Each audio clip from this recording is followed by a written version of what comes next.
Hello, and welcome back to video 2 in our series of intermittent fasting, way to a solution.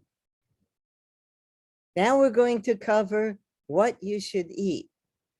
And a lot of people focus on the wrong thing. When they go on a diet, they focus on all the things they're giving up and that they can't have. And we want you to do the opposite. This is a mindset trick. Let's focus instead on having an abundance of different kinds of vegetables from different vegetable groups. So first, let's cover the macronutrients. There's really only 3 kinds of macronutrients in all the foods that you eat. There's protein, which comes from meat, fish, and beans. And then there's carbohydrates, which come from simple carbohydrates, starchy things like bread and pasta, but it also comes from fruits and vegetables, complex carbohydrates. And that's what we want to be focusing on. And the third kind of macronutrient is fats. That's all there are. Now, protein and carbohydrate have 4 calories per gram of protein or carbohydrates. Fats, on the other hand, have more calories. They have 9 calories per gram, more than double.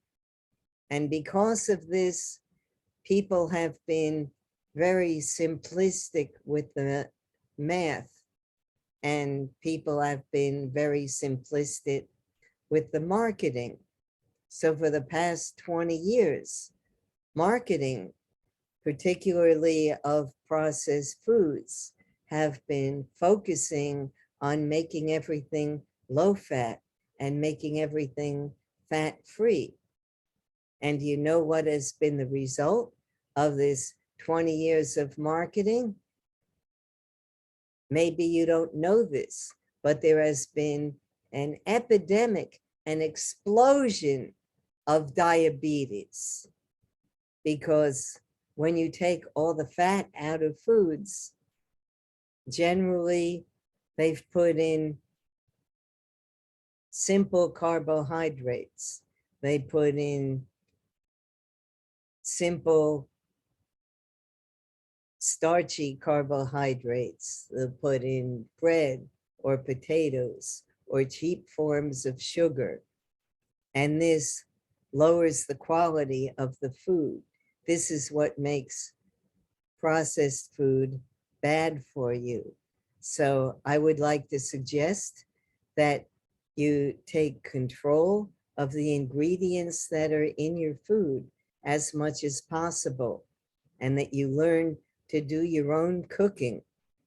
It doesn't take a tremendous amount of cooking equipment. A couple of saucepans, frying pans, and maybe a good steamer.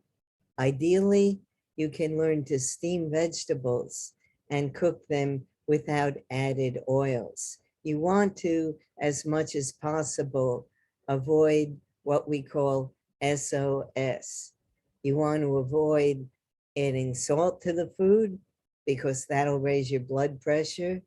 You want to avoid adding oil to foods because processed oils aren't good for you. And especially certain kinds of processed oils have trans fat, which are definitely lethal for you. So, and you want to avoid added sugars. Now, many people have been marketed to, and they've been told that yogurt is a health food. And that's not true. People have been marketed to and told that it'll help you build strong bones. And again, that's not true. most of the yogurt in this country has a lot of added sugar to it. First, it starts off with the natural sugar that's in milk, generally about 11 grams of carbohydrate in a cup. And then they have added sugar. They put jam in most kinds of yogurt. So if you want to minimize the added sugar in your diet in order to minimize your risk of diabetes, you probably want to be avoiding yogurt, especially with large amounts of added sugar. Now, you also may not be aware that countries such as the US, with high amounts of dairy consumed, also correspond with high amounts of osteoporosis. Osteoporosis is a disease that comes from the thinning of the bones and makes your bones brittle and makes your bones more likely to break. So we want to be avoiding that.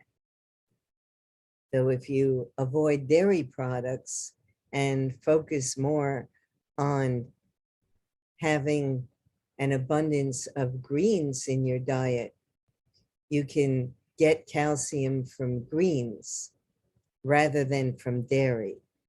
So you want to work on having an abundance of different kinds of vegetables in your diet.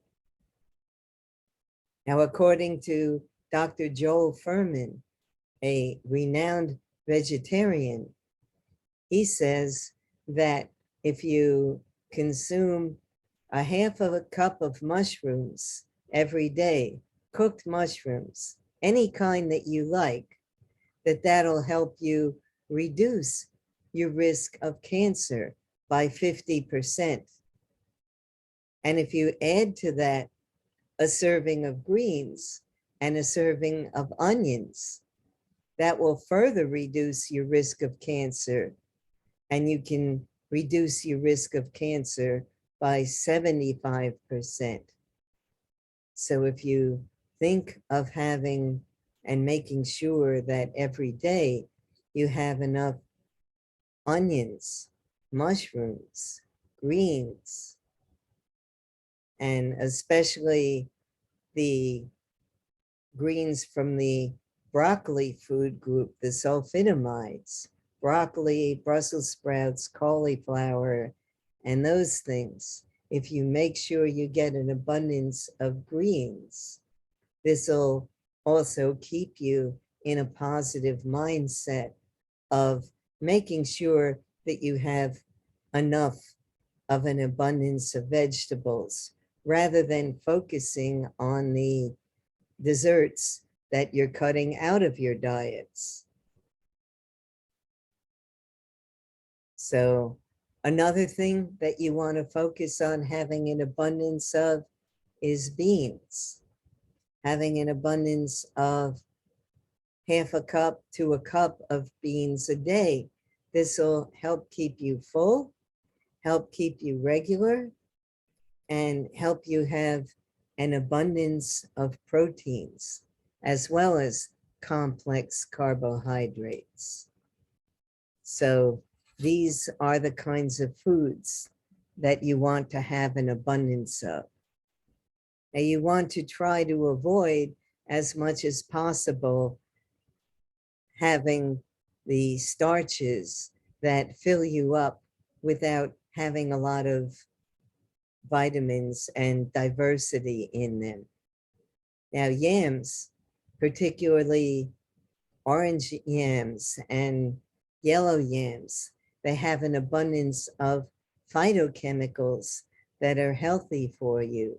But it's best to avoid as much as possible, trying to avoid rice, bread, and white potatoes that don't have that much nutrition, and try instead to get a diversity of the vegetables and the greens that are good for you. So I hope you're continuing to journal and to write down the things that you eat every day and how they make you feel afterwards, and whether certain foods make certain medical conditions you have worse or not. In the next video, we'll talk about foods that contribute to inflammation. So we'll see you in the next video. Bye for now.